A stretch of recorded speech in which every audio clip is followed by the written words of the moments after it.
All righty. Oh, it was there. What are we doing? All right. Well, we are excited to have our Director of Digital Marketing, Keith Flynn, in the house to talk about Facebook and social media. Keith, how long have I been your mentor? You know, it's This is like I've been. oh You're yeah. welcome, by the way, for all the years Yes. of tutelage. Thank you, Mike. I appreciate it. I reflect on that on my drive in every time I'm on the webinar. I'm like, it's a privilege to be in your presence. So thank you. Wow. It's not. We have another question regarding. Well, anyway, so let's break into it. Last you were in a couple months ago, Yeah. and we'd love to have you in. Facebook especially is always evolving, always changing. Strategies and technology and rules and things like that are always changing. So always like to have you come on and do an annual update of closed Facebook groups because I love closed Facebook groups. And since the last time you gave me an idea last year when you came on and talked about closed Facebook groups of creating like a client appreciation page. So we have like the Friends of the Real Estate 401k group, closed Facebook group, which is only past, present, and people we think are going to become clients. Nice, So nice, yes, yeah. That's a great tactic. When agents, when I hear them say, past clients, just because the contract came to a close doesn't mean the relationship does. So there's always a very, very logical reason for us to do everything that we can as real estate agents to stay in front of our existing relationships, whether the contract came to a close or the potential for a new opportunity for you there. So just keeping your name and your marketing and your branding in top of mind with your past clients, with your clients that you've worked with, is important. And Facebook, yes, to your point, Facebook's still going strong. I mean, you can pull a lot of the younger folks, 17 to 25, 26. They're going to tell you they're not on Facebook. That's fine. They're really not our target demographic right now. But statistically, it's shown there is still a very large following and a daily usage of social media. And so the magic's not going to happen so much on our business page, but more in these closed groups. This is truly where the opportunity is going to be for us to create intimate relationships and build those relationships with our potential clients at scale. And as you know, as real estate agents, it's important to get out there and meet as many people as we can so that we can form those relationships with the hope that we're going to have them as a client at some point. So again, real estate in general is about building relationships and utilizing your social media efforts to build those relationships and really connect and create a bond now so that when the need comes, whether through them or someone they know, they're going to think of you as an agent. And so number one, there's not going to be a lot of secret sauce here for you guys, but it's just going to be another reiteration of why we should be utilizing Facebook and using it wisely. And number one for you, engaging regularly. I know I say this a lot. I know you hear this from classes. We've got a lot of us out there in the world that are teaching how to utilize marketing and social media in general for real estate agents, and not just agents, but small businesses in general. For you, it's about creating and engaging in regular conversations with your potential clients. So keep those conversations going. When you post that content in your closed groups, be sure to follow up and engage them in anything that you've posted. If someone likes, comments, shares, you can still get into who liked. You can get into, obviously, who commented, who shared, and either direct message them or start the conversation in a public forum. You never know what questions may arise that others may have, but may be timid about asking it. And so if you're engaged and you're showing that you care and that you are a knowledgeable agent, it's going to really show for you and help you out as a real estate agent. So, for an example is we host live discussions with your market.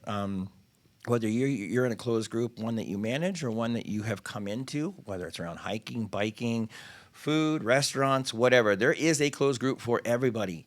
And so all of us as human beings have interests in things that we like. Chances are that we share those with other individuals, and there is a closed group for that. So get into those closed groups and talk about why you're in the closed group, whatever the topic may be, but subtly add in the fact that you're a real estate agent and engage them with content that's going to be relevant not only to the group, but to what you do, and hopefully bridge that gap between what you do for a living and the potential for them to use you as an agent. So we get I mean, every month we're bringing on brand new agents to West USA. A lot of people who are just new to the real estate industry, and a lot of them are part of closed Facebook groups. But what are some of the things that we need to know? Because I always encourage agents to start their own closed Facebook group, where you can control the content, you can control the theme, and and so forth. What are some tips for that?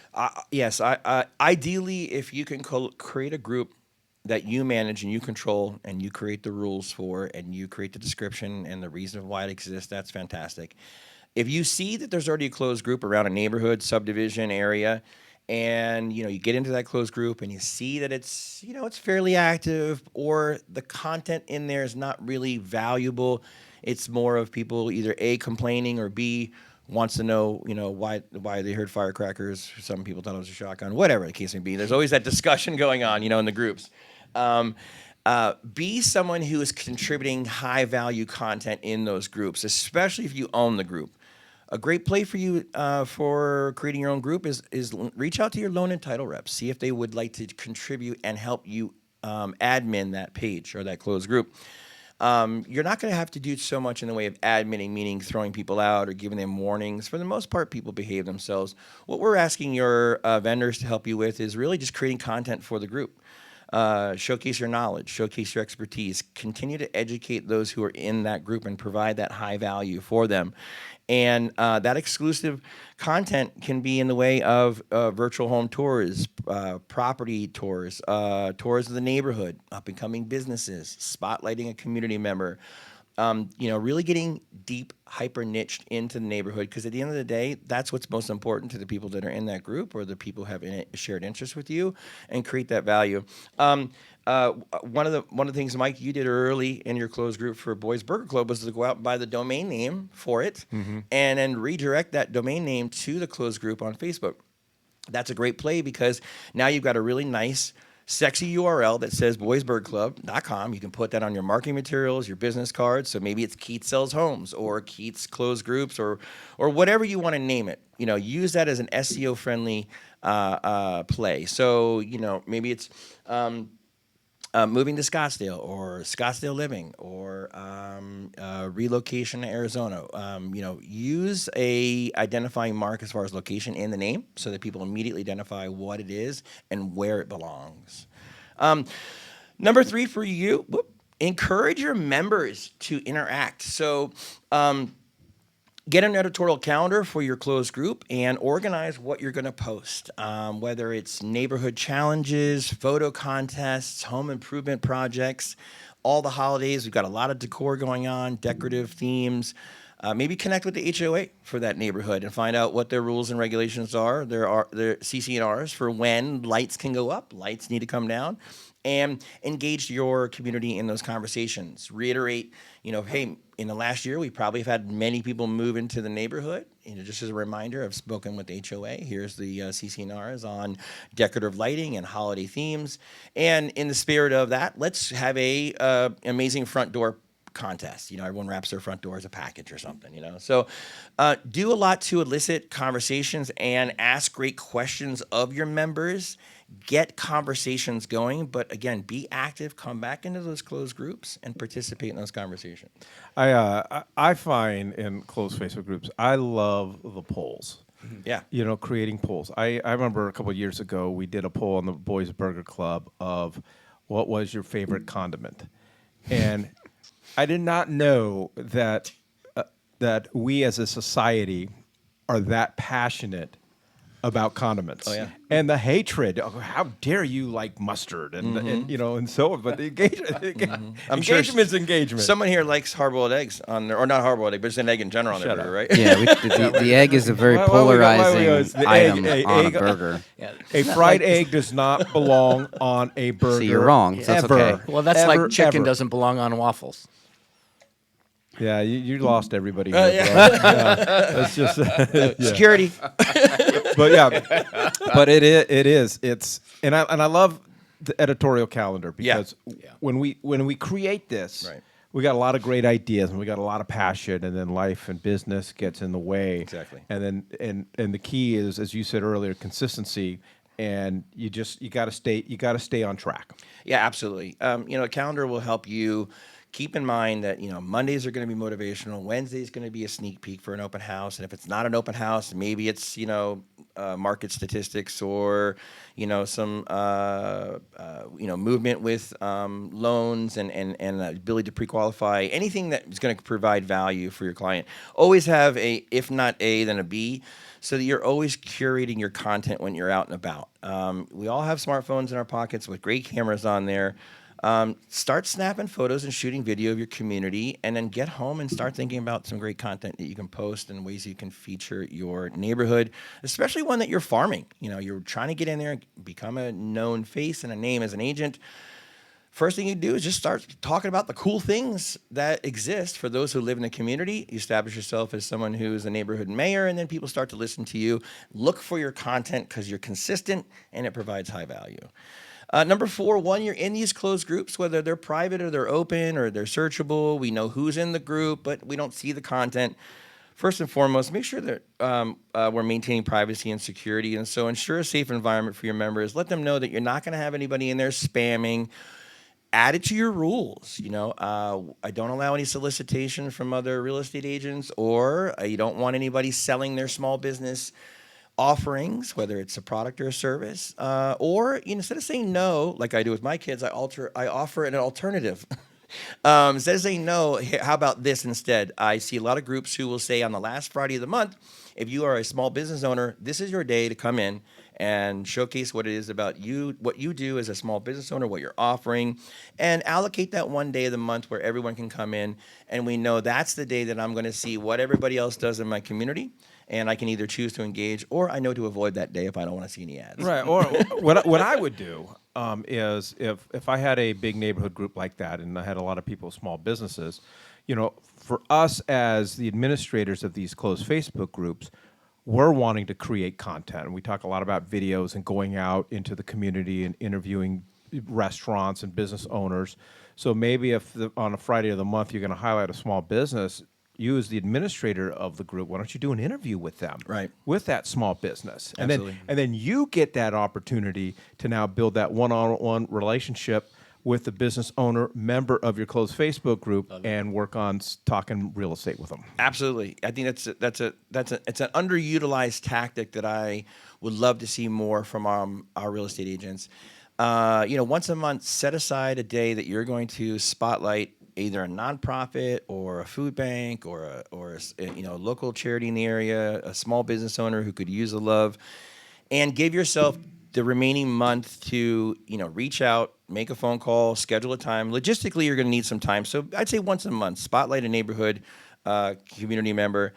And the goal too is make sure you tag that business in there. Make sure you do a hat tip. Make sure you share all the information that there is about that business, because chances are they're going to want to share that, especially if they're on camera with you. They're going to want to share that with their audience, and that's only going to help you grow your awareness of your brand and help you get more people noticed and more eyeballs on your content.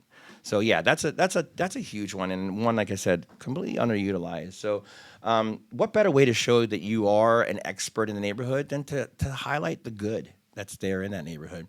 Number 5, they're providing a genuine value, and we touch on this on all the slides. All these should be value, but providing genuine value to your group is important. Focus on creating and sharing content that is generally useful and informative for your members.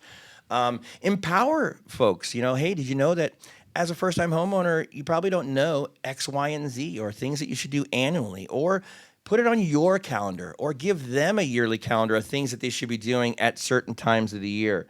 Here's when you should be flushing your hot water heater. Here's when you should be checking your drip system.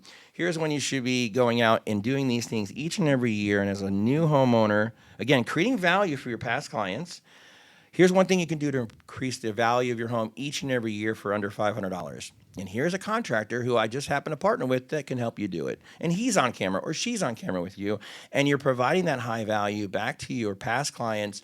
So again, you stay top of mind, you keep them and your name in front of them so that when they have a need, they think of you.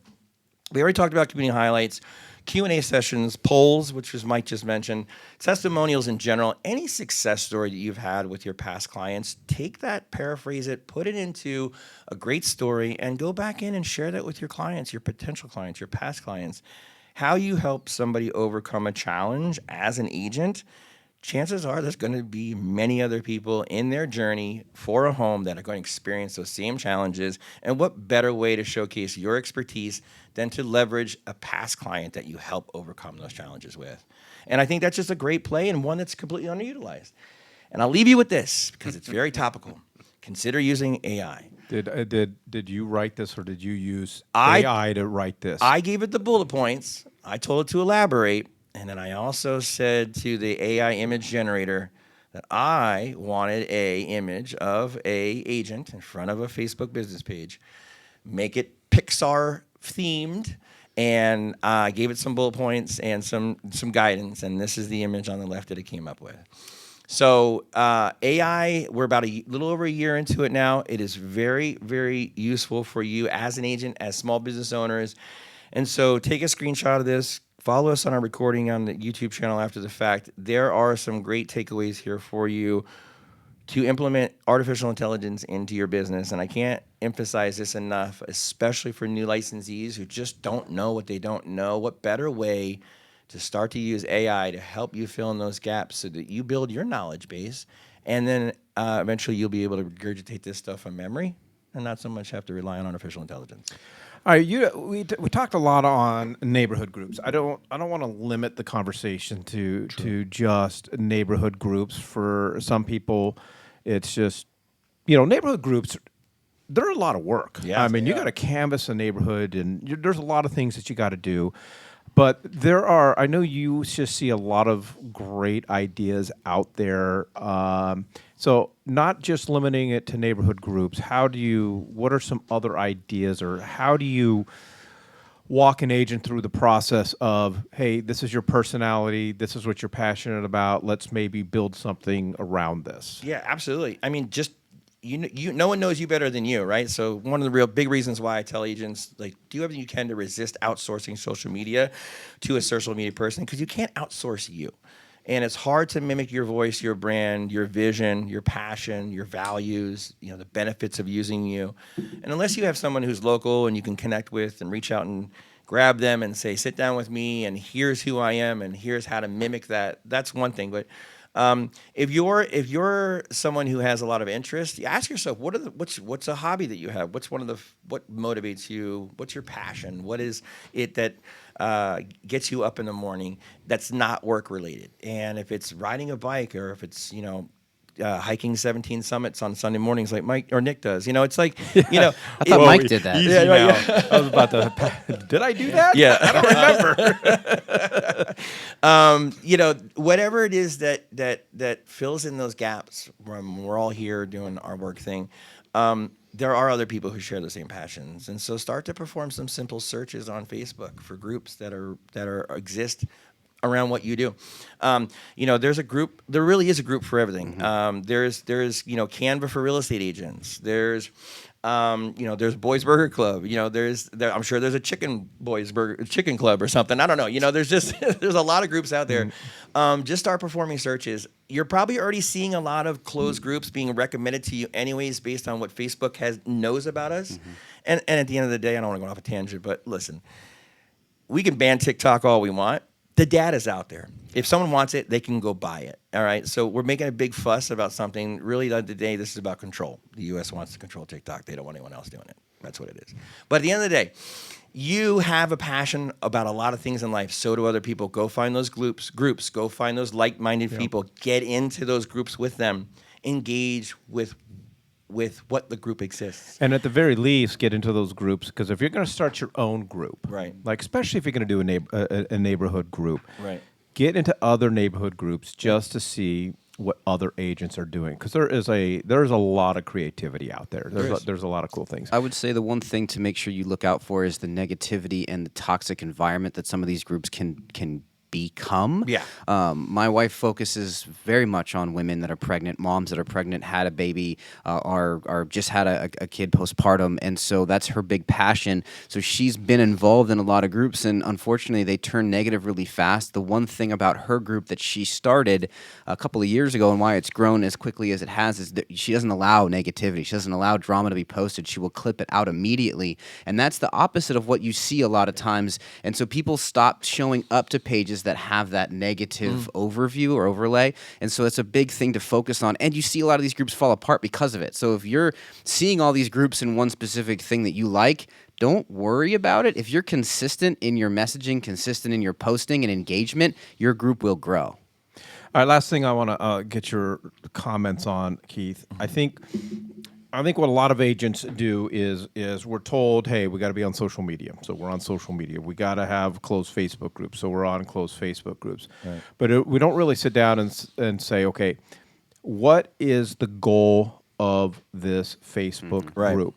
And if this is the stated goal, this is the strategy. Because we all say the goal is, we want more business. Right. Well, just having a closed Facebook group and just posting doesn't automatically mean that equates to business. Right. And you touched on something that I think is one of the most important strategies in all social media, is when I'm posting stuff on my closed Facebook groups and I'm getting the comments or the responses that I want, I'm not having anyone on the feed go, oh, okay, yeah, I got $1 million cash. Let's go out and buy a home. Right. It's now the conversation's offline, whether I'm picking up my phone and texting them, calling them, or the direct messaging in the social media features. Right, absolutely. At the end of the day, social media is the existence of social media for us as real estate agents is the opportunity for social prospecting.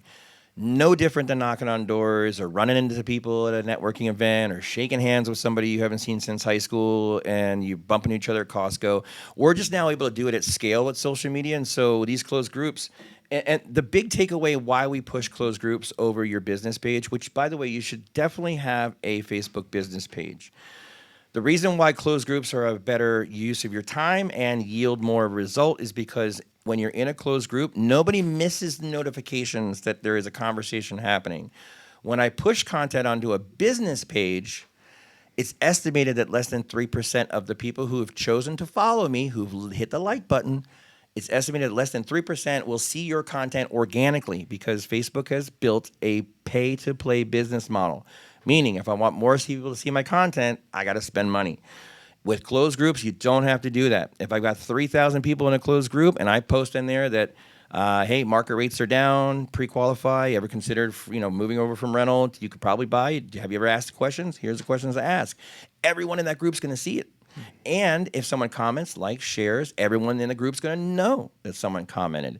And so everyone is informed and being notified that conversations are happening. So it's going to increase your opportunity to connect with more people at scale than you normally would with just a normal business page. And so by all means, 100%, get into those closed groups, get in there, have those conversations, follow up, don't ghost and post, and put your best foot forward and spend a little time for yourself. All right, so you did not create a closing slide with your contact information. So I know there's going to be a lot of agents that would love to just have a conversation with you, get a little bit of guidance and consulting from you. Yes. How do they get a hold of you? You so good job on that. Thank you. Yeah, appreciate it. I mean, I should have asked AI to feel Yeah, you can email me. I'm Keith, Keith, at westusarealty.com. By all means, email me. I'd love to connect with you. All right, Keith, appreciate it. Great information. As always, we'll leave you with the quote of the day. Many receive advice, only the wise profit from it. Good one. I'm trying to hit the button there. All right, go out and sell a home.